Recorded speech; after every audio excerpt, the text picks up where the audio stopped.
All right, hello again, YouTube. If you let's just say that this is being done very late in the day. My voice might be shot after this, but we're watching Tim Cain game development caution. This is an older video and one I have been instructed to watch.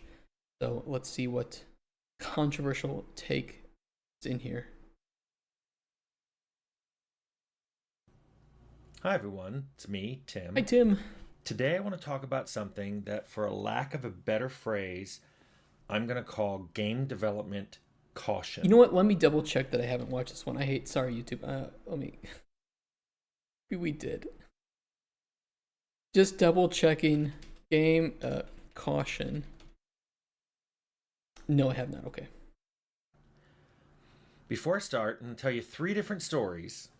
They're a little different, but then I'll tell you what I'm thinking about. Okay. Back when we made Fallout, towards the end, when we were really trying to get it out, we had two whiteboards. One whiteboard had a list of features or content that weren't done yet that really needed to get in. Okay. And the other whiteboard had a list of what the 10 most egregious bugs were. And next to each one of these on these two different whiteboards, were listed the person who was assigned to it. We did it in a whiteboard like this so that people could come in the morning and look at it, because this predated Jira or Confluence or anything like that. They could come in, look at the whiteboard, and go, oh, I see something I need to jump on. Yeah. Worked fine. Jira when no Jira existed. I don't think I heard any complaint about it. Yeah. I don't see a People problem with it. liked getting stuff off of that. If they saw something that was like, I'm on that today. Try doing the exact same thing 10 years later at Carbine. Overwhelmingly, people said, no, do not do that. What, too I will stressful or quit some if you do shit? that. They didn't like having their If I names put see up on my the name on board. that whiteboard, I will quit.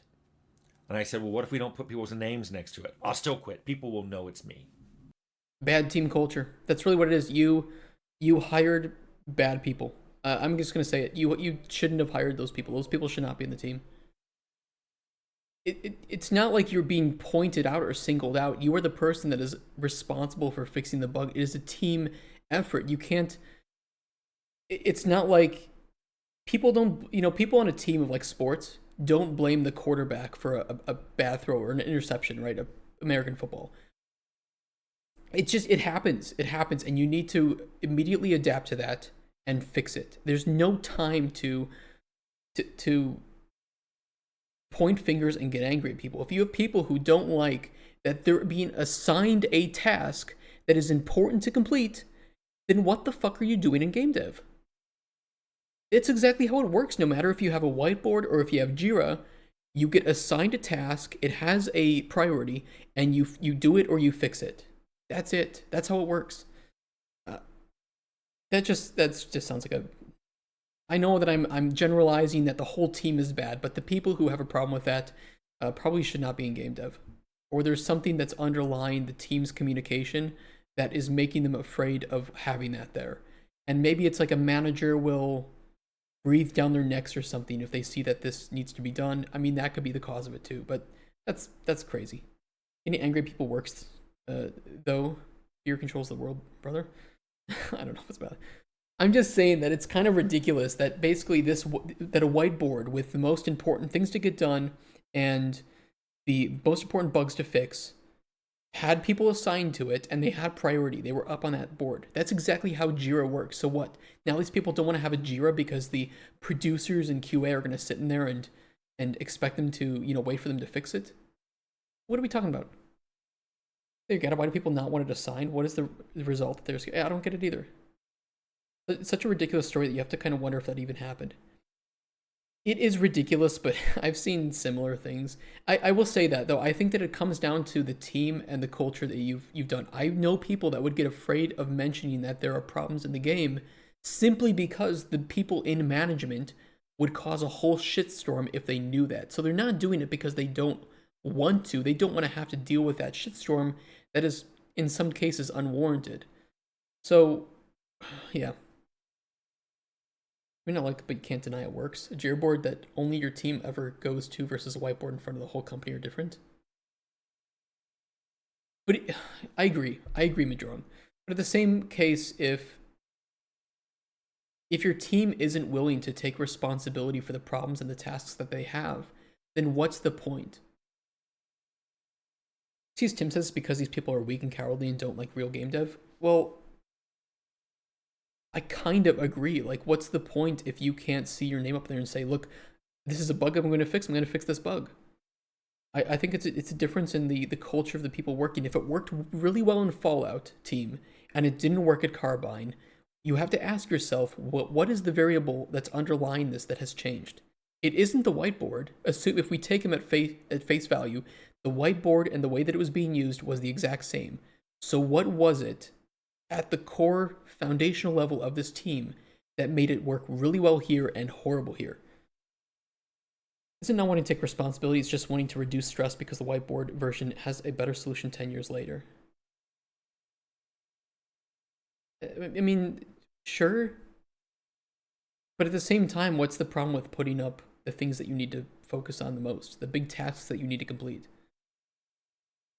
Saying that you are responsible for fixing a bug is not the same as saying you're responsible for causing the bug.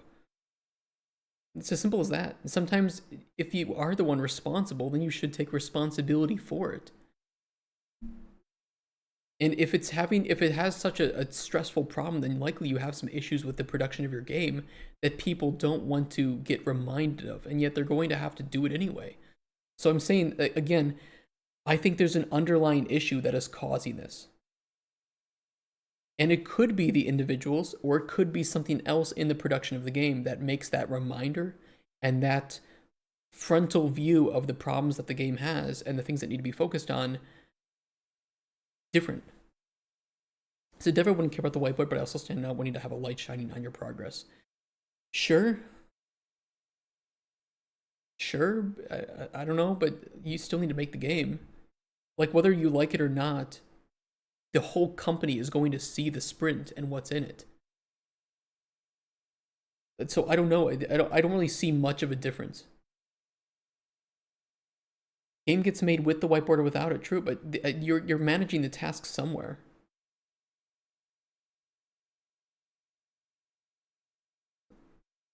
I mean, let's see what Tim has. Maybe he identified the issue. Let's see what he says. Story 2. Okay, he didn't say anything about it. He just mentioned it. Maybe he'll mention it later on with a development caution. He's first giving us the 3 things here. But I'm just going to say we don't have enough context to make the right decision. However, it could be a combination or mainly singular factor of the people, the way that it was being handled, or some fear of fallout that was making people stressed about seeing it right in their faces. It could be any of these 3. It could be any combination of these 3. Who knows? But clearly it worked before, and it didn't work here, meaning that it isn't the method itself that's the problem, but there is something else underlying it. Maybe that makes sense. Iteration of snowflakes.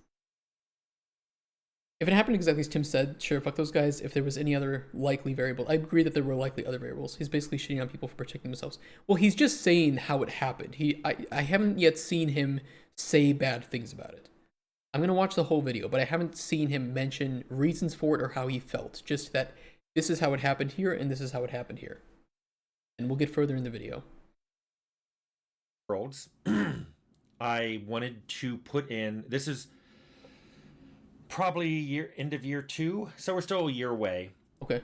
The combat AI wasn't really in yet, so I asked for a very simple combat aggression code to be added. This is how simple it was. It's like placeholder, yeah. Every time an NPC got shot, they would see if that person was on the list of someone who'd shot them. If they weren't, they'd add them to the list, with the amount of damage they just took. If they were already on the list, they'd just add the amount of damage they took. Okay. It's easy to do. Whenever they're deciding who to attack, they attack the person at the top of the list. Okay. That's it. That's all I wanted. Yeah. Keep in mind, the advantage of that basic AI, you can make lots of changes later. You can make them that it has the one at the top of the list. If it's different than the person you're attacking, the damage has to exceed the Switch damage of the targets. person attacking you by a certain amount before you're change target. Uh-huh. You can take distance into account. You can take whether you can reach them into account, whether you have a ranged weapon into account. All that comes later. That's all I Yeah, wanted. the basic premise is pretty easy to make. Yeah. It got put into the programmer production query queue and came back with an estimate of 4 weeks. I pushed back saying the code I asked for was very simple. I've written it before, would take about 45 minutes. It's basically there's already a callback when you get hit. Yeah. That's when you look to put them on the list. And there's a callback, there's a call when you want to pick a target. That's when you look at the list and see which one you want to attack. That's it. The programmer who it got assigned to came to me and said, I need 4 weeks. And I'm like, why? Walk me through what you're going to do. And he goes, you don't understand. And I was like, I've coded this 3 times. Walk me through it. And Okay. he wouldn't. He left. He left angry. Lead programmer came back, started. I've had a similar issue, by the way. It's a little bit related. Yes. Okay. Okay. I'm gonna go off on a tangent. Okay. So I was basically leading a game, and there was an individual on the team. I'm not gonna really mention anything too specific, but the design documents had been written in a very specific way, and to follow those rules. And he had been shown how to do it numerous times, and yet continued to not do it. And eventually it wasted so many people's times and wasted so much time of the team that I had to sit down and ask this individual to basically run me through what he had been told and what was in the documentation of what he had to do. And his response was, well, I know how to do it, so why do I have to show it? Like, well, clearly you don't know what you're doing because you have continually and arguably purposefully refused to do it the way that you've been shown how to do it and do it a way that you think is better. So I need you to run me through it so that you can prove to me that you know it. Otherwise, we'll sit down and teach you for a millionth time. He refused. He kept refusing and going further until eventually I was just like, I'm wasting too much time. I'm leaving. And then he reported me to HR for harassing him. This is the kind of case where some people just don't want to be team players or don't understand a lot of the basics. And it's not even that I didn't get angry. I was upset. I was really frustrated. I didn't get, like yell at him. I was just like, I need you to do this. I need you to explain it. This is your job. You are wasting time of your lead, of your senior by refusing to do this, and now you're wasting time of me. So if you cannot do this, if you cannot explain it, even with the documentation right in front of you, you clearly do not know how to do it. I mean, HR didn't do anything, to be honest. I'll be honest. They just mentioned that he came to HR and they were like, oh, no. My lead came back from HR and said, I just had a talk. They mentioned that you had this talk with this individual. And I'm like, yeah, I did. And I'm like, and he's like, I'm sorry that you had to have that talk, but I understand.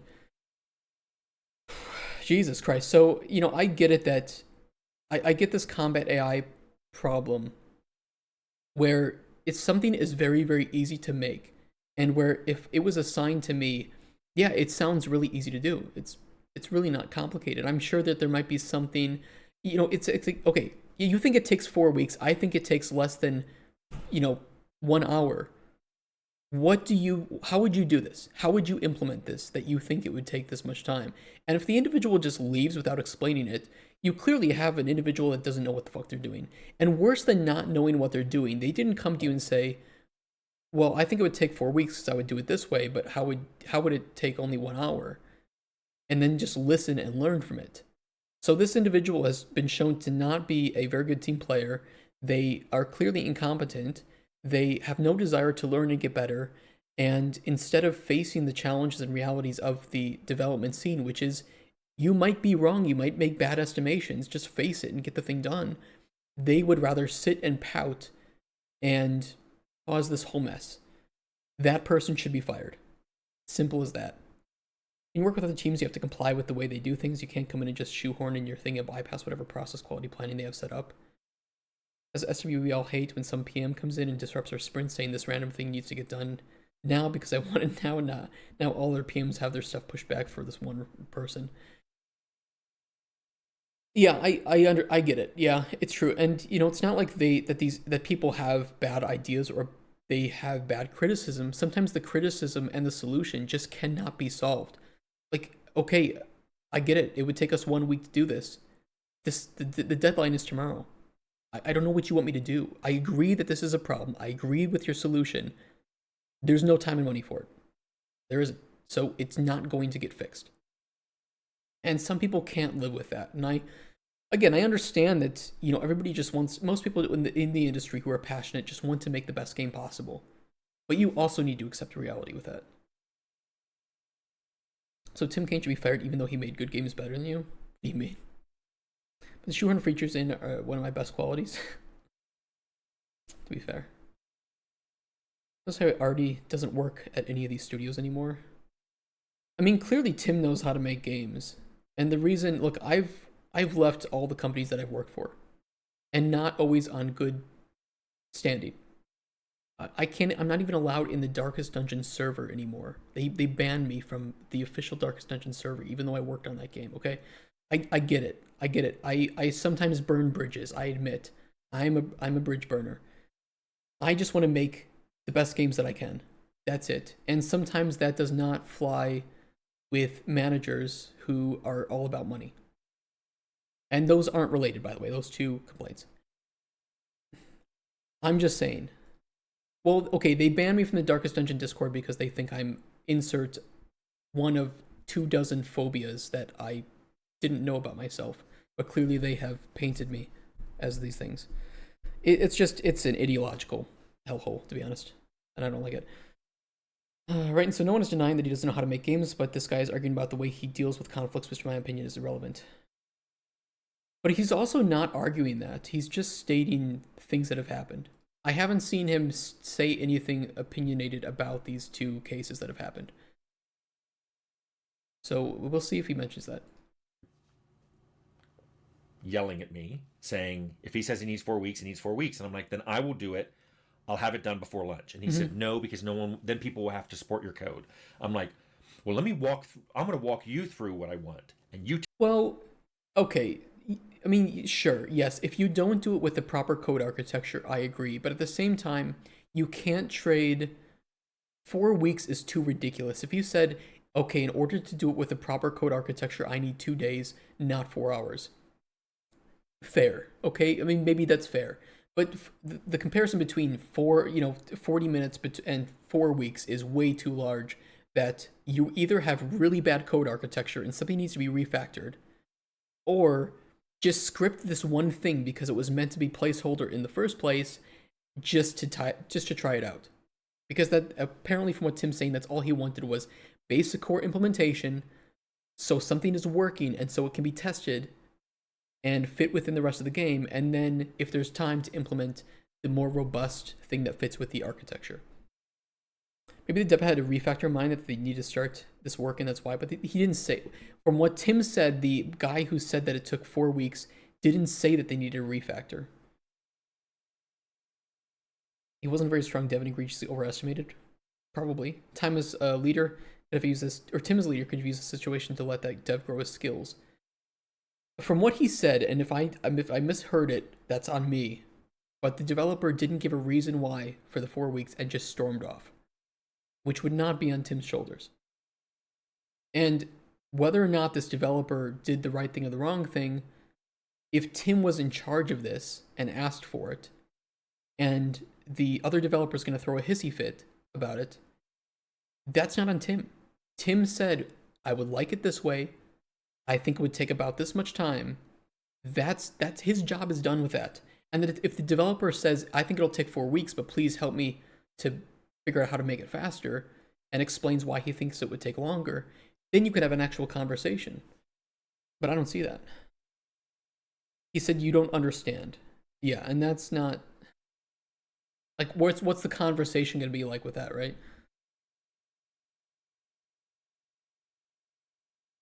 All these things to be true, would Tim actually tell that version of the story if he's trying to make the points he makes later in the video? Well, Yes, every single story told by one person is always going to be one person's side of the story. Everything that I say about the previous places I've worked is going to be my side of the story. In fact, I would not have any sort of misunderstandings that previous employers probably found me difficult to work with and maybe sometimes a bit too combative and a bit too defensive. I mean, I think these are all things that are true about me. I think they come from a place of passion, but that doesn't make them right. I'm going to walk you through what I want, and you tell me You're why this takes screaming. 4 weeks. He looked at what I wrote, which was No. about 10 lines of pseudocode on a whiteboard, and he goes, I'll come back. He came back about an hour later and said, what about 2 weeks? And I said, do I have any options here? Yeah. Fine, Yeah. 2 weeks. Story 3. Leonard and I talk about features all the time, whether it's dialogues or system mechanics or story, Mm-hmm. setting. We get very into it. Our voices may be raised. We're jumping out of our chairs to draw things on whiteboards.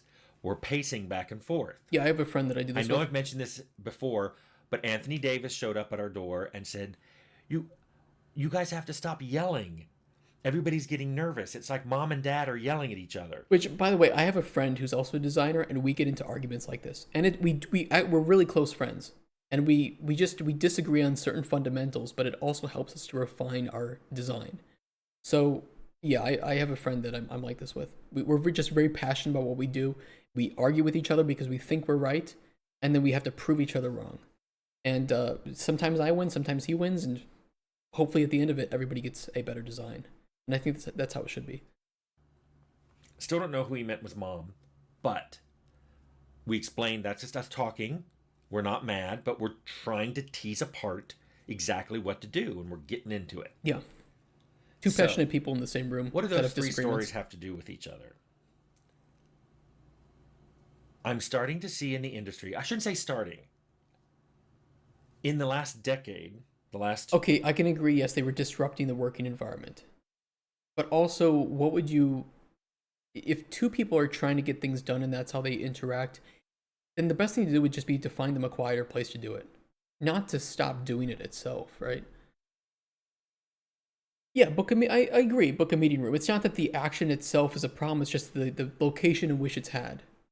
Which again, that doesn't mean that Tim and this guy were wrong, and maybe they didn't have any better option, right? They had whiteboards, so this is probably before that they could just sit down and easily find a different way to do it. The whiteboards are there, and you can't always find equivalent whiteboards and information as you would in an office. It's just the reality of it. quarter of my career, I'm starting to see this rise I assume. of what Don't I can fight in only chat. call development caution, an abundance of caution, of padding estimates, time estimates, of wanting to go Yeah, take around your and check time. with a lot of people to see if something's okay, asking, should we do this? I'm not sure. What's Let's the have a follow? meeting. Frequently, people would want to have a meeting to discuss something, and those were the very people who would say, we have too many meetings. I can't get any work done. Yeah, I see this too. Now, caution can be a really good thing Also, waste of time in some cases. if it leads to less bugs, less stress. Yes. Also, I get the fact that because games cost more now, your people are approaching it with this sense of caution because you're not just going to be out a little bit of money, you're going to be out a lot of money if this game doesn't do well. Look, think of it this way: if you have a 2 hour meeting with 4 individuals, this is 8 man hours that are lost in this meeting, and if the resultant goals and documentation or understanding doesn't trim that amount of time back, and it's hard to estimate this, right? Because it's all just speculation. But yeah, it can lead to a loss of efficiency. Sometimes there can just be useless meetings that could be better resolved through a well-worded post or a quick 5 minute video to explain what you're trying to do.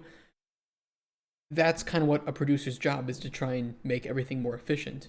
And it's also one of the reasons why you spend more time in pre-production, to help eliminate those unknowns. And those unknowns are usually what lead to meetings. where people don't know how to get something done because it just popped out of nowhere, or they didn't know that they needed it, or they hadn't even thought about it until this point. That's where you need to discuss things and find a solution, as opposed to knowing that you need the feature in the game and you have a prototype of it already made, and then you can determine, okay, well, it's like this, but just, it's supposed to work like this document. Here's the prototype for how we made it. And you might not even need a meeting for that. If you make a good enough prototype and document as a designer, there are times where the programmers might not have any questions. They might just make it. And that's the ideal scenario. It doesn't happen a lot of the time, but it does happen. And that's where you can save on a meeting. These situations are examples of game dev caution, although I do understand his underlying point of caution in game dev. Let me think about that.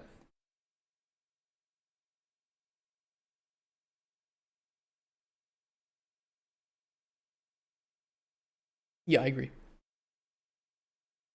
I've had several hour-long meetings with 10 plus people, all paid at least 200K for the simplest shit. It's crazy. Yeah, they're just work. You're right. They're workplace communication situations. But let me see if he ties it together. Because number one, I agree that with the problems that he's mentioned, the whiteboard problem, from what he says, if it's true, there's something else that we don't know. I don't know what it is, but it's not enough info to go on. The combat AI, I've been in places like that. I think this was just a programmer who didn't know what he was doing, to be honest. And didn't seem like he wanted to actually care about it. I don't know. But again, you can't expect conflict to not happen in any workplace. Well, no, I think that not only is conflict is necessary. You can't avoid conflict, and you shouldn't avoid conflict. Conflict is how two people resolve something, and if you don't raise the problems that you have with something that's being made in the game, then you might not have clued in, like the designer or the programmers, about something that could have made the game better.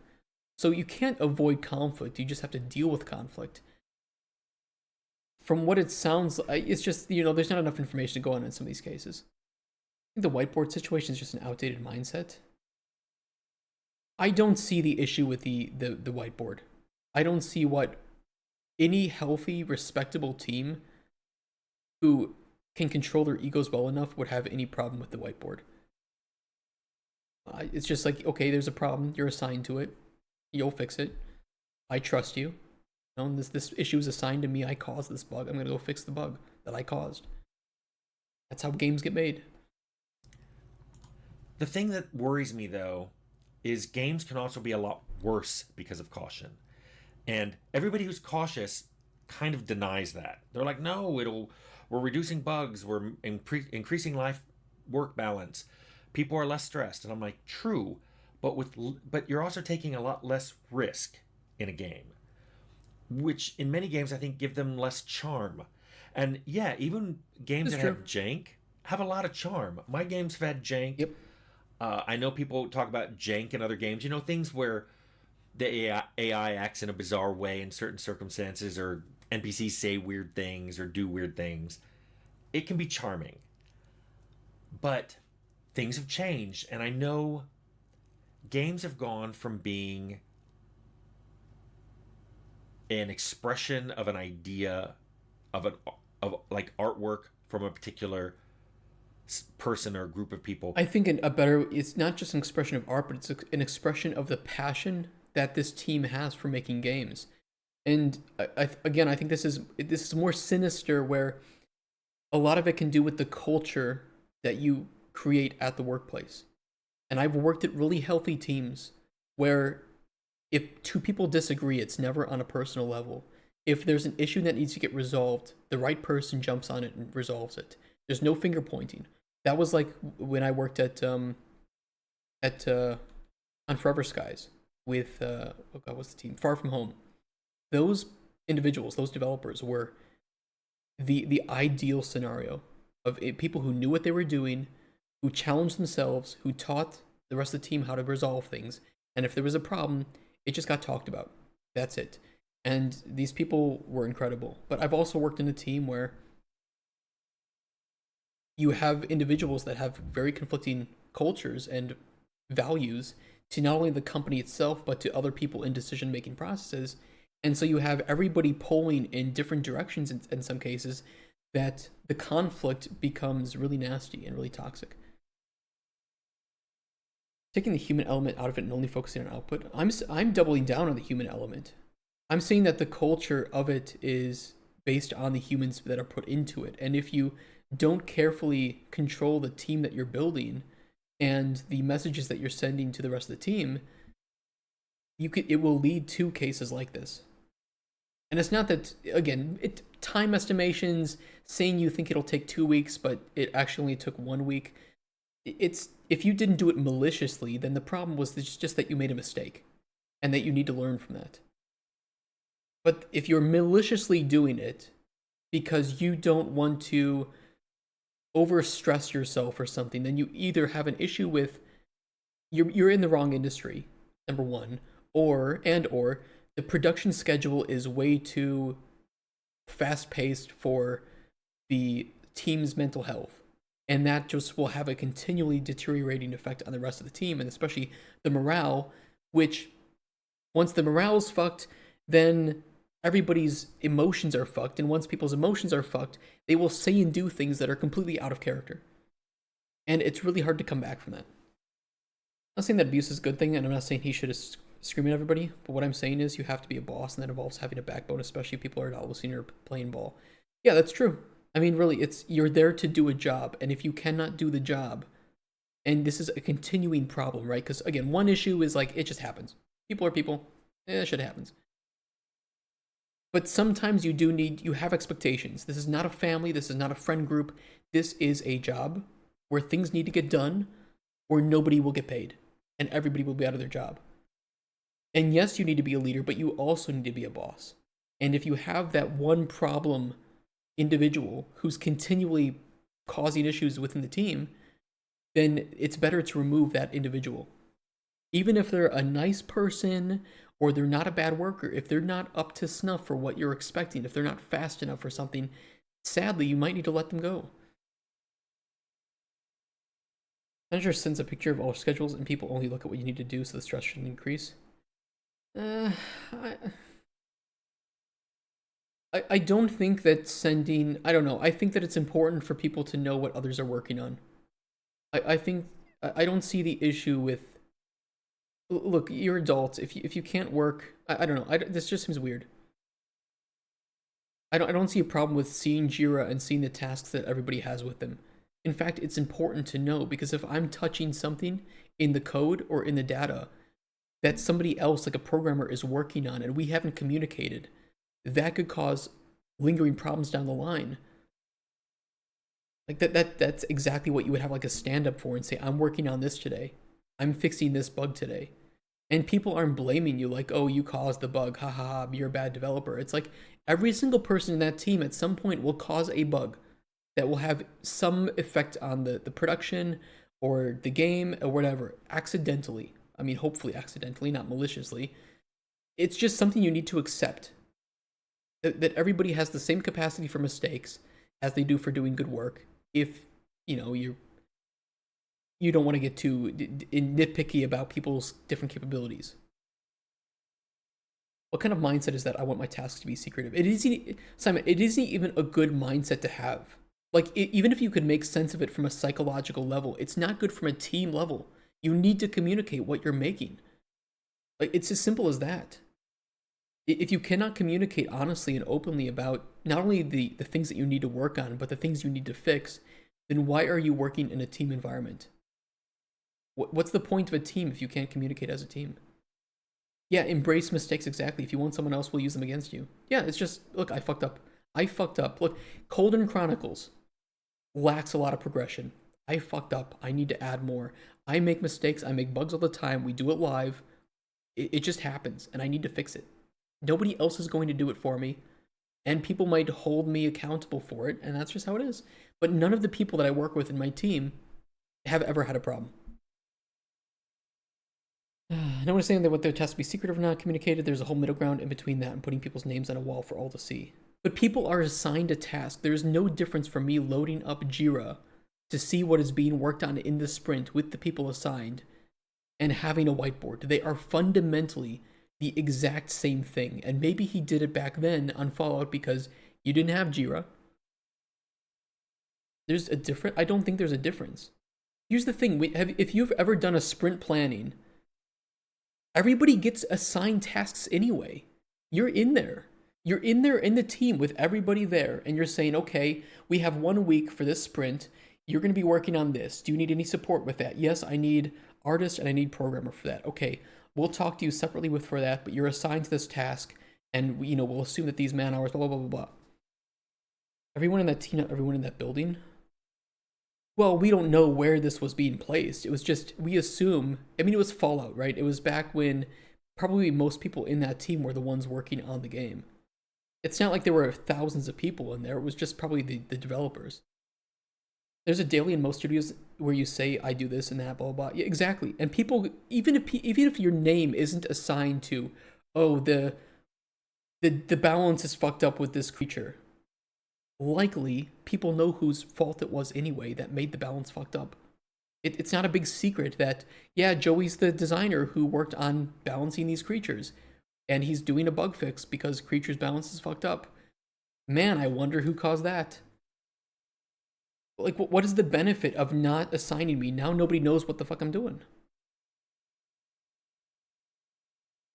Whiteboard nowadays is a strictly worse situation for tracking bugs regardless. I agree, but I'm wondering what the difference is between if you're in a room with 20 developers and you have a whiteboard with the 10 most important features that need to be made and the 10 most important bugs that need to be fixed. How is that fundamentally different than having a Kanban board where you have the 10 most important bugs right at the top of the list with people assigned who are going to be taking them? I don't know. Hey, Emil. Not sure if you're considering that what Tim said is, let's put the name on the wall for shaming versus, hey, person, can you get the fix, please?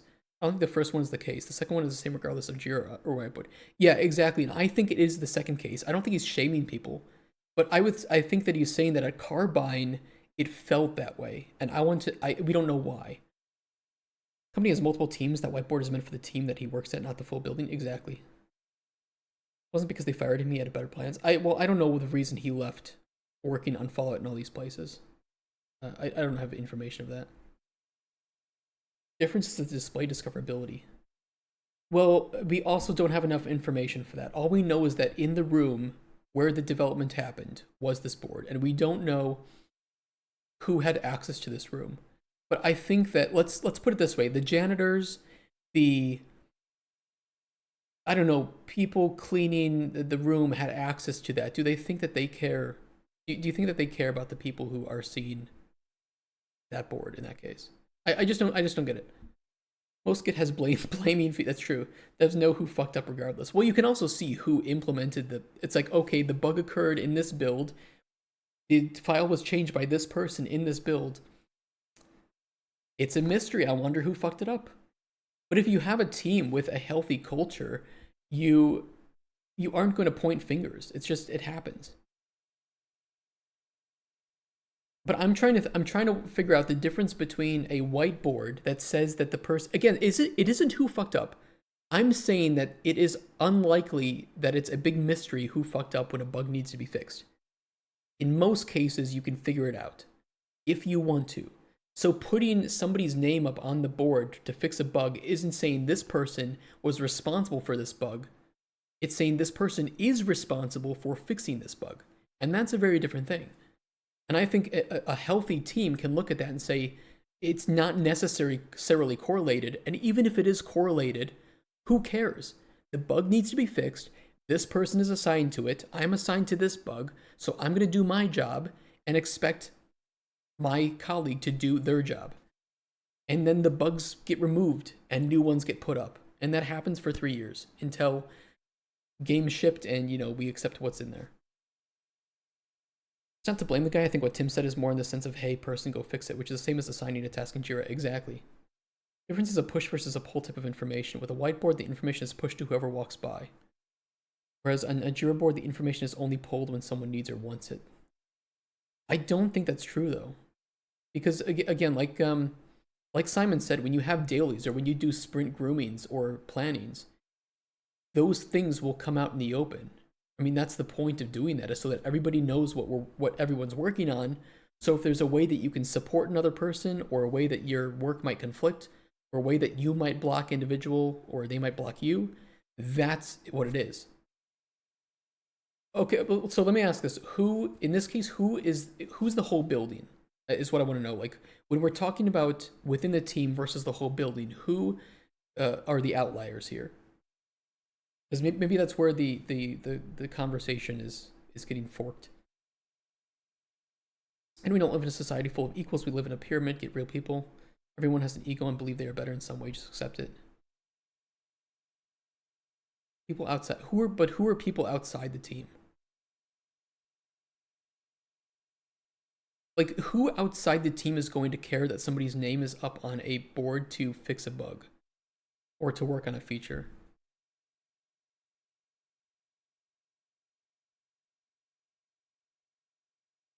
Not title on the whiteboard saying shame whoever is in here. I hope there isn't. That would not be a healthy team to work in. Higher up could walk by the whiteboard and see that Jimmy has had his name on the same bug for longer than anyone else. Okay, this is true. But what is the conclusion that they draw from it? Because they can look in Jira too. The people who are higher up have Jira as well, and they can see the due date of a task and the fact that it was due 2 weeks ago. They don't have any of they might not have the context, but they also might go to the producer and say, hey, why is this the case? So I don't see how, again, I don't see how there's any issue between higher ups having access to Jira and every team's Jira. You only usually have one Jira board, usually. I mean, I could see reasons for having both, but a higher up who walks by and sees it, if their first conclusion when they see somebody's name up on the bug board, and again, he did not say that there's a time limit on this, but yes, you could notice that it's been up there for a long time.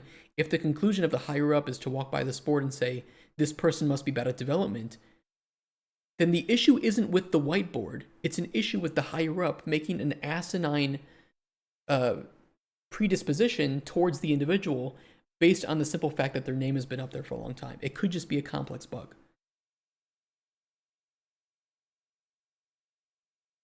Requires some maturity to work in a team, ability to say I fucked up proactively against urge of slacking by. Agree. Helping others with their problems is normal for me, but when I see strange cases that we talk about today, damn, too many studios, not enough devs. Yeah, I kind of feel that way too. As a dev, you never know what the higher ups are thinking, and you want to do a good job, and you may be stressed. Okay, but fundamentally, the conversation was how the whiteboard isn't any different.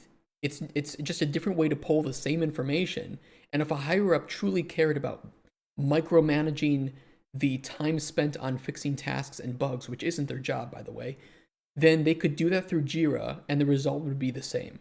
And the issue then isn't with the Jira or the whiteboard. The issue is with the higher up being a piece of shit and making horrible decisions based on a lack of context and information. I don't see the difference in intention, though. I don't personally. Maybe that's just me. I don't see the difference in intention between using a whiteboard and using Jira. They can do this. They can perform the exact same thing in this case. I think it's purely a culture problem. How you doing, Jiscovino? With a good culture whiteboard versus Jira versus making announcements, none of it matters as long as the things are being done. Yeah, I 1000% agree. I think you're 100% of the money, Jiscovino. That it is a culture problem.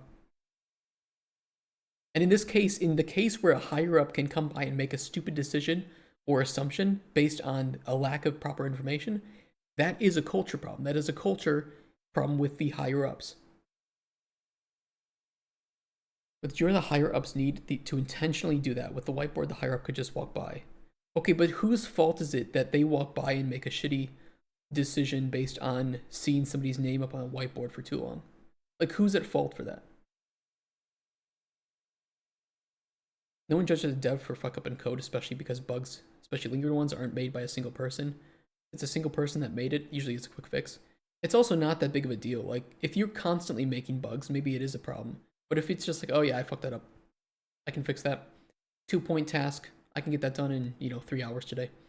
No problem. And you just move on. Like, you just move on. And you know what? Your coworkers will think more highly of you because you accepted responsibility and said you're going to fix it. I think your coworkers aren't going to rat you out to being good books with their higher ups. I think Covino's right that if you're at a point where the higher ups are doing are making really bad decisions like that, you have a culture problem. And it's not with the developers, it's with the higher ups. As a dev, you have a massive history of higher ups making asinine decisions. It depends on the higher ups. I worked with higher ups who have been ex developers. I think at the CEO, if I he can correct me if he's wrong, but the CEO at Far From Home is and was a programmer in game development for like 20 years. So whenever there was a problem, or whenever I had an issue that I was trying to resolve, not only would he not blame me for it, but he would just help me fix it. Simple as that. Higher ups overpower in Eastern studios is a real cultural concept, yet they do great game in a cheap way. I personally believe that Polish game dev sucks with professional producers. There's a lot of problems with Polish development, and yeah, professional, good producers and good designers are like the hardest thing to find in Polish game dev. It really is. Massive lack of them. Perfect company, nothing would be an issue, but the whiteboard is just a worse way of communicating the information. Yeah, but I mean, also, the context here is that this was being done on Fallout 1, which was made in 1997, with Jira being released in 2002. So, the whiteboard was the only thing that worked back then. Do I think that a whiteboard is better than Jira? No. But do I think that it's fundamentally different concept? No. Like, it would be like saying, okay, well, Trello isn't Jira, and you can assign people to cards in Trello. So is Trello now does it have the same issues as the whiteboard, or is it different? I don't know. I think that the issue here is underlined with Carbine versus the team on Fallout 1. I think that's really where the problem lies. Not with the whiteboard, but with the team and some unknown variables that were affecting the team's morality, or not morality, but the morale, sorry. A lot of different words here. And we just won't know what that is. I don't know. Into a corporate-driven Okay, money seeking. Hold on. Go back. Have gone from being an expression of an idea of like artwork from a particular person or group of people into a corporate-driven money-seeking instrument. Yes. And I get it. There's a lot of money going into these. In a way, though, I would argue they always were. You always were making these with the idea that, I hope it sells a lot and we make money. But now designs are being driven by this. That's why we have microtransactions. It's true. It's why we have pre-orders. It's why we have what we're starting to see lately, where games are, if you pay a little more, you can play it a few days or even a week early. Now, you can't always blame the publishers or the developers for this. If people didn't pay for it, they wouldn't do it. Yeah, it's as simple as that. I mean, it's one of those things where as a developer, it's hard to say that, yes, I blame players, because it's not like it's all players' fault. But it's not all the developers or publishers' fault either. If it didn't work, they wouldn't do it. But it works. And people are paying money for it. So you may not like it, but that's just the reality of the situation. And the reality of any business is to make money to keep the business moving forward. I mean, that just, it's going to be the way, it's going to be the same way for Microraptor Games. It's just the reason, I have different values, and I won't capitulate on those values in order to make a quick buck. But other developers will, and, very obviously. You're getting paid $200K and you're getting screamed at, but you're still working on a game that you love, suck it up. But I don't know who's getting screamed at in this case. I haven't heard this yet. What he was saying was that he and a producer got into heated arguments that seemed to be something that they both agreed to, and it was just loud enough that it went through the door or something, which happens. It's not like doors are perfectly soundproof or rooms are perfectly soundproof. It could have just been a heated argument, and this is the way they like to talk. So I don't know. I don't have enough context for that either, but I think mostly what it was what somebody mentioned was that it was just disruptive to the work environment, in which case, go have the conversation, but somewhere quieter. Fair enough, right? I can agree with that. It's like spam. If everybody stopped answering spam tomorrow, it would go away. But because a tiny percentage does, it's Grandma. there for everybody to see. But so I'm not really talking about the money I think driven grandma. part. I'm talking about how the caution is dampening down the ideas. It's why I'm going to double down on this. I've always thought the indie space is a lot richer in ideas. Probably not money, certainly not money, but they're much richer in ideas because they Changing. take less. They have less caution and take a lot more risk. And unfortunately, what I see then is um, AAA's that dip into indie games for features and ideas. Well, it's the same with any product. If your product costs more to make and your market is not changing in size, then there's only two realities that you have. You either sell the game to more people or the product to more people, or you increase the price of the product. That's it. And sometimes increasing the price can lower the number of people paying for it. Or, yeah, and then decreasing the price can increase the number of people paying for it. But, that's all going to depend on how much you get a return for it. So, of course, what these companies do is because the game takes $500 million to develop. I know that's a bit extreme. They need to make that money back and not just make it back, because the only way you get $500 million in game dev is to get investors. And investors don't just want their money back, they want more money. That's why they invested in you. So your game needs to make at least that much. And so the only two ways you can do it is wider audience and or increase in PPU. And sometimes they do both. Look at Dragon Age Veilguard. These games are they're not too big to fail. They are too big to succeed. And only a few companies can actually afford to do that.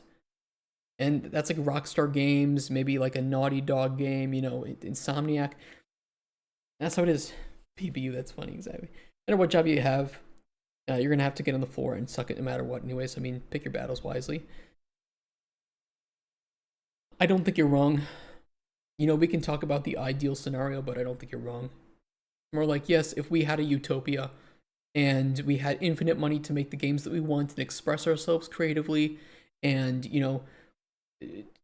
make the perfect pink-haired lady with guns coming out of her, I don't know, her crutches, sure, great. Maybe in a perfect world that would sell the right amount of money. This is not a perfect world, and most people want something specific, and the audiences for most game genres are not going to dramatically increase or decrease overnight. You need to determine how much money your game can actually make. Worked at Drago, you did gas station? No, I didn't. No, I did not. I do have a friend though that worked on that. By the way, it's not just publishers and developers that I see all this caution with. I've seen a huge rise in caution in game journalism. It's become the norm that no journalist wants to risk getting into an embargo situation where they're not given an early access code, so they can't write their reviews earlier than other people. They're Games worried journalists. about not being invited to press events or junkets, I think they're called. So a lot of them have gone a lot more cautious in what they say. I really miss the reviews. I'll name a couple, like Scorpia in the 80s and 90s and Deathlock in the 90s and early 2000s. Because those two reviewers said what they thought. If you put out a game, they'd skewer you for all the things that were wrong with it. I miss but that. then they'd praise you for everything that's right with it. Now it's sort of like, well, we really like this, but they don't want to like really double down on it because it may be something people don't like. So, like, let's say a journalist loves the diversity in a game. He may go, well, I'm not going to say that much because I don't want to come across as being pandering. And also, some people yell when you talk about that. So I just see a lot of the passion drain out of game journalism. Well, yeah, I mean, and you could argue that a lot of this is just a result of the fact that they get review codes to review the game early. And by the very nature of that, the only way they can get review codes is from the developers. And if you piss off the developer, you don't get a review code. The access journalism it just exists as a nature of the fact that people want to know how the game is on release. And it sucks, and I hate it. And I'm not a fan of games journalists. I really just don't like it as a whole. I agree with Tim. I miss the days when journalists could just say things honestly. But I'll tell you what, it doesn't even matter. It doesn't matter if they were given a code early. The fact that they were given a code for free means they have no financial investment in the product at all. Meaning that at the very core of a games journalist receiving a code, you will have less in common with them than the average Andy who goes on Steam and buys the game. It's as simple as that, because that person, that average Andy on Steam, has a financial investment. And if they don't feel like they got their $60, $70, $80 worth from the game, they're out of that. The games journalist got the game for free, was paid to play it and write on it. And if they don't like it, it's not like they lose anything. It's their job. So I will always support Steam reviews, and you know what? I can't promise that I won't give out early codes to reviewers, but I might not. I might just give it out to players.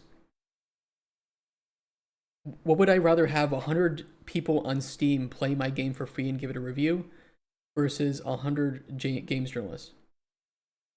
Yeah, I might just give it to YouTubers and streamers. And be like, here, the only requirement is that you play it and you say what you feel about it. That's it. I don't care about anything else. If it sucks, it sucks. And I like to know that before release so that I can work on a day one patch or, a week one patch for the game. Simple as that. And they're really just trying to go for what kind of review can I write that generates the most clicks. And I guess this worries me because if I see this everywhere, if I see this in publishers and developers and now new people entering the industry, they don't have this passion anymore. So, what's the moral of all this? Before you get to the moral, I slightly disagree. I think that a lot of people entering the industry do have a lot of passion, but the industry does not reward passion.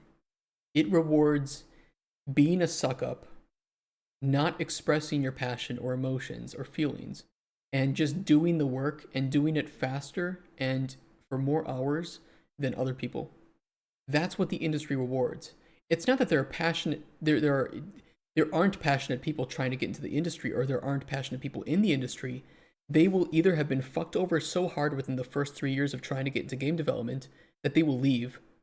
Or if they make it past that, you become one of two people, and 95% of them will become person A, soulless. They will become disenfranchised with game development, and will just do whatever because it pays, and they don't have enough time. They don't think they have enough time or ability to switch careers. Or they become the 5% where they will get fucked over at so many companies because they will say what they think, try to do the best for the games and the gamers, and most of the higher ups, the suits who don't give a shit about games, will push them out, fire them, yell at them, give them consequences. I can't think, punish them. That's how it works. Soulless like AI. So I don't think there are impassionate people in the industry. I think that they have been, in many cases, disenfranchised with what the industry seems to reward, which is not passion. Now, there are indie studios, many of them, who do reward that, but getting a job at an indie studio is way tougher than getting a job at a AAA studio. You have far fewer jobs, more people competing for them, and more experience required to obtain them. I'm trying to do that, right? But it's a lot of work. And like I said, the reason that I've burnt bridges is because oftentimes I have disagreements at a fundamental level with the values of the people that I'm working with. Except for Far From Home. That was a separate issue. That was a family issue of mine. I don't want to get into it, but thankfully we left on good terms. So that's the one bridge that I didn't burn, or people that I didn't have a fundamental disagreement with. A lot of the other places I've worked has been that fundamental issue. I want to tell people, just go and make it. Make what you want. You don't need a committee to sign off on it. Mm-hmm. You can always go back and change it. Or if you make something and it turns out not to be good at all and unsalvageable, throw it away. But that rapid iteration to get to some really good idea is a lot better than just being so cautious that you basically creep up to a very mundane game that doesn't show any kind of passion in its development. Dragon People Age, can tell. Belgard. People can tell. He's talking about So, you. I started with stories. Let me end with those 3 stories. I mean, I agree. And it's just that it's scary. And there are already enough There are already enough problems in game development that taking on the idea of just jumping in and making your own game sounds great. And I promise you, a lot of developers want to do that. Most developers don't have time because they're trying to make money because inflation and prices are so fucked that everybody needs to work really hard and not waste any time in order to make enough just to live. It's a whole separate issue, but I don't know. A lot of fundamentals to have a game about trains. Dude, there were a lot. I didn't understand enough about physics to work on that game. There we go, you finally hit the nail. It's just nobody has time. Everybody wants to make their game. Who here in chat is full-time developer and wants to make your own game? Who here? And if you're lurking, I'll assume that your hand is raised, just so it helps my argument. Then, who here has enough time in their free time to actually make the game that they want to make? Who here actually does? When you say, oh, I might have time this weekend. Not me, yeah, exactly. And it's just the sucky reality. I was the same place. I wanted to make my own game for years. And I realized that I never actually made anything. At most, I made a small prototype of a system, and then I got too bogged down with work, and it was stressful. And the last thing I wanted to do was come home from a long work week and do more game development. I wanted to just play games and just relax a bit and try to prepare myself for another week of shit. It happens. Have some time, but no money. That too. That too. You got time, just no money. Hey, can I simulate 10k entities in UE? That's something, right? Right? So it's just kind of one of those things where you either fuck yourself over in the short or in the short term, and you do what I do. You say, okay, well, I'm not going to have a salary for 3 years, meaning that I'm getting older. I have no money to afford a place to live. I have no money. I don't own a car. I've never owned a car. I will probably never own a house at the rate that this is going. And I will start to get to a point where I will be too old to reasonably have a child.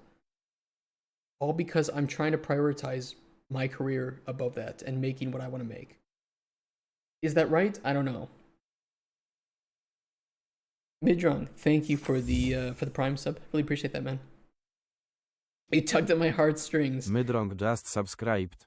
Thank you, man. Really appreciate that. Reality sinks in. It's just the way it is. Like I said, you either suck it up and you have a well-paying and stable career until your company makes a shit game and everybody gets fired anyway. Or you get disenfranchised and you leave the industry and you find a better paying job that is less stressful, that isn't in game dev. And honestly, I kind of envy those people. Or you just make some stupid impulsive decision and ruin your chances at making any money for many years in order to hopefully, maybe, impress a publisher and start up a team. And then you have to continue that. You have to continue to make enough money. Ugh. Yeah, it sucks. It sucks, but I keep going. I keep going because I love it. I love game dev. As depressed as sometimes I might get about the industry and as angry as I might get, I keep going because I love what I do. Appreciate that you're able to realize this and not in an echo chamber with Mr. Bamboo Sticks. Well, I'm not. Look, I kind of like Starfield. Okay, anybody who's in this chat, you can leave when I say I kind of like Starfield. There you go. There's your reason to leave. Once I pay off my house, I'm gonna consider joining your lifestyle. Well, dude, make the games. I would love to play it. I want to see more games being made by people who have passion for game development. Simple as that. And maybe some of us in chat can end up working together on something. That would be cool too. This has been a great way to meet people in the industry, especially passionate people. Starfield, never played it. It was You either kind of like it or you really hate it, I think. It was a game that I could play and turn my mind off of in some cases. And you know what? Sometimes that's what I'm looking for when I play an RPG. And how they kind of got resolved. So I didn't even try to do the whiteboard solution when I made Outer Worlds. What I did is I made my own Confluence page called, like, I was Tim Kane's top 10 or something. It was in my Confluence space, and I wrote, here are the 10 biggest things I want looked at this week. And there were a few producers who would look at that page all the time. What was great about this solution? Nobody could come and complain to me about it because it was in my Confluence space. I mean, I can see why he would do that. I also do that too. You know, sometimes I step back from my own project especially when I'm like walking home and thinking about Golden Chronicles, and I just say, I really hate this feature. I hate the lack of discoverability with alchemy. I made it. It's my fault. I know the reason I did it, but I also know now how much it's impacting the game in a negative way. It's not like it sucks. It's just that I know that it would make the game better to have better discoverability. I don't like the fishing bait discoverability system. I made it. It sucks. I think it's really frustrating. And I'm going to try to find a way to salvage it, but if I can't, I need to go with a backup solution. So I often think about all the things that I fucking hate about Golden Chronicles and why I need to fix them because it will make the game better. And I can see, I would often take a look at Tim Kane's top 10 if I were working with him because I want to see what he prioritizes and if there's something that I'm missing and maybe there's something he's missing that we can talk about and maybe it'll move something up his list and up my list and then we can talk to producer and get it prioritized in a sprint or two later down the line. Big points in reality, we all have to accept our own survival or a game that's just going to get shut down over time and Steam doesn't own our games. And all MMOs getting shut down anyways. That's depressing with Dragon. But also true. By the way, I think that if we released a game, I'd try to release it in a DRM-free way. But if the game ever gets shut down or whatever, or Steam gets shut down, just pirate my game. I don't give a shit. I give no shits about you pirating my game. Just enjoy the game. That's all I request. My own personal but public Confluence space. Also, I'd like to point out that anybody could go to Jira at any time and say, what are the 10 most highly prioritized bugs and who are they assigned to? Exactly. So we already had that whiteboard virtually. Well, that's why I think that there was another reason for it. The issue wasn't the whiteboard, but was something going on with it. Something going on with it. But somehow it was okay that it wasn't called attention to. One can walk to the bathroom and see that. Everybody's sitting. Usually, people are sitting with a Jira tab open anyway. And look, even if your fellow developers aren't breathing down your neck about problems, I promise you the producers are because that's their job. And if you don't like producers breathing down your neck asking you about how's your feature going, how's your bug fix, any problems, do you need any help, any blockers? You either don't have good producers or I don't know, something else is wrong. But I'm in agreement with Tim. Clearly, not everybody in chat agrees with me and Tim on this. That's fine. The important thing is that your game gets made and is as bug free as possible and enjoyable as possible. And there are 10 million different ways I think you could do that. Midron, I think we've already. I know we're not like fighting it, but this I don't know if we'll ever agree on the fundamentals of this whiteboard. But I do appreciate the conversation. If I had to count on my fingers the amount of MMOs that are just shut down and gone from existence, I would have none. Well, MMOs they're just live service games. I don't think that you can properly shut down a live service game.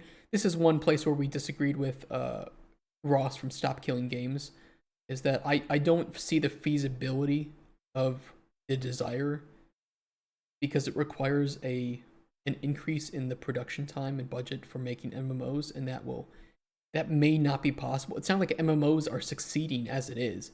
It's not like a new MMO gets made and it's just magically making $1 billion amount of money. I just don't know. I think live service games are just not sustainable anymore. I think that the marketing becomes increasingly more competitive, and therefore the amount of money and either just randomness or luck to make a new live service game that succeeds financially is becoming harder and harder. Yeah, Overwatch 3, let's do it. Now with noon maps, because they had daytime maps, they had nighttime maps in Overwatch 2. We need a new time of day for Overwatch 3. The same map, different time of day. Imagine that. For the combat Sunset aggression code, I think I settled on 2 weeks, and I think it got done faster than that. Great, I got it. I don't think I asked for anything after that. I didn't go and specifically ask for anything because I realized that I was being viewed as some sort of ogre when I knew something could be done faster, and there was no solution to it, which is why years ago I started thinking, ooh, this is becoming a problem. I'm not going to get into it, but I once had a feature get removed from a game without my consent, and it took about 1 week to remove it and replace it. And the programming team came back and said it would take 3 weeks to revert it. So I'm not saying that there weren't potential issues with reverting that code, but I also just think it's kind of ridiculous that it would take even longer to get back to what we had before than it took to completely destroy the thing we had there before and remake something new. Same thing with Leonard and I yelling at each other. We just kept doing it. We're like, it's our office. We're shut the door. We're not mad at each other. But this is the way we get things done. Noted that some people don't like it. We won't get things done like that with you. And let me tell you, I think there were people who felt like they missed out on not being parts of those conversations. I would love to be part of Some that people conversation. would come over. Charlie. But I'm also somebody who, again, I get very passionate and very heated in a passionate way in arguments about games and game design. I would love to be in there because I know that we're all just trying to make the game better. And I'm okay with being in a room where that is the expected, let's just say, heat of the room. And I know people who would absolutely crumble under that situation. That doesn't mean that they're bad people or bad developers. It's just that they communicate in a different way. So yeah, again, it's like I'm on Tim's side with this. Like if you're doing it in your office and you're taking the best methods possible to try and keep things quiet, there's only a certain amount that you can do. If the team is misrepresenting that as being angry with each other, that's one simple 10-minute conversation you need to have, not even where you say, okay, we've had some complaints, about us getting angry, sounding angry in there. We just want to quell the rumors. We're not angry. We just passionately discuss things with each other. That's the way that we resolve problems. We're friends. There's no issue here. Sorry if we gave the wrong impression. Are there any questions about this, or is this, do we need to go on about this more? This video got recommended because this video made him seem like a dick. I don't see it. I think that there's just different ways people talk in the industry, honestly. I think it's probably more about the noise level. I think, yeah, and that's a fair criticism, by the way, if it was the noise level. But I don't know. I can go back to that. I don't know if that's what he said specifically. I think he just mentioned that I think he said a producer came and knocked on the door and said, "Hey, is everything okay in here?" Right? Like, I think people might have just been misinterpreting the noise level. And I'm somebody who would talk things through like Tim Cain, especially if it's heated, especially if I disagree with him on a fundamental level. But at the end of the day, we're just trying to make the game better. That's the same goal we have. Had his office right next door, and he would the lead designer on Outer Worlds, and he would come in sometimes and join in. Great. That would be me. See, okay, so Tim was like the lead programmer or whatever, and he was, I think, arguing with a producer, lead designer next to them. That's me. That's me coming over and being like, "Who's having all the fun? You didn't invite me. I want to talk like this.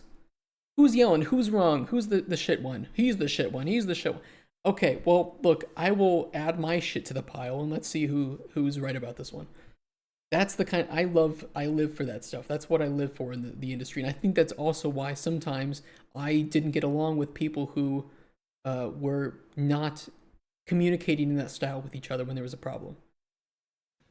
It just happens. Other people didn't do that. It just happens. You missed out, and I think you missed out on some really fun, active. Also, we're assuming, just to be fair, we're assuming that loud meant sounding angry.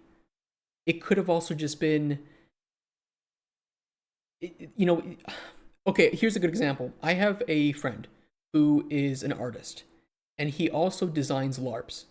So he's got this really beautiful, brilliant brain between design and art in a way that I don't connect because I'm more like design and programming, right? So I can talk about systems and about design philosophy. He can talk about design philosophy and art stuff. So he and I were like just beautiful in a room, but we're both this type A personality where we will sometimes interrupt each other or speak over each other, not because we're being rude or because we are not caring about what other people are saying, but because we can sometimes jump to the conclusions or we know what the other person is saying. And so we kind of hit this flow where if anybody tries to butt in on us, it just looks like two people are cutting into each other and disagreeing and arguing, and they will never see the light of day. But really, it's because we are so involved in this conversation and how to find the best solution that no game has ever done before, that it's just this beautiful flow state. But I can understand how from an outside perspective, people might see that and say, oh shit, these people do not agree at all. A lot of arguments here have been based off assumptions like the whole everyone can see the whiteboard, we don't know where it is. Yeah, I mean, there is a lot of context here. And I think that some of it is that he and I are probably both ADHD, and he has said that he's been slightly autistic. I think that maybe, I don't know, I might have some of that too, but either way, what it comes down to is that he's not afraid of holding back. I'm not afraid of holding back. But because we're just in it for the love of games, we just communicate. We are perfectly meant for each other. Yeah. It's an assumption to assume that the whiteboard isn't in a place. I know, it's Schrodinger's whiteboard at this point, Mitch wrong. So yeah, I've been in the case. I think that we don't have enough context to make perfect assumptions, but what I can say is that from my point of view, I am like Tim, and I agree with him. Wait, I'm ADHD. Yeah, we're like the, this is us, by the way, in chat, guys. It's imagine this, but it's just ADHD on everybody. All these situations are why I prefer working remote. Hey, whatever works. Engaging conversations about game development. But that's the way things are going. So I'm not sure I have a great solution other than reminding people to be passionate. But I just kind of want to talk about this because it kind of ties into bigger teams and longer development time. Yeah, and inevitably bigger teams will impact that too. Just to, you have more people in a room, you therefore have more opinions, you therefore have more ways of communicating and personalities to deal with. Then you need some standard of reason in order of communication, and that's where usually you introduce hierarchy into larger teams so that the communication is filtered through people. So a junior can rant to the senior can put it in a more diplomatic way to the lead can put it in a super diplomatic way to the the director or the producers, and it just gets filtered through. I think I find funny is the hate Tim is actually just gives him even more views. Well, I don't see the hate. I don't know. It's just different communication styles. I am like Tim. Tim and I could probably work really well in a room together. But I understand that some people don't work well in a room with me, and therefore it is likely that some people don't work well in a room with Tim. And it doesn't speak to the way to how good he is at making games. It just speaks to the fact that, like I say, culture is so important to developing a game and building a studio that is healthy.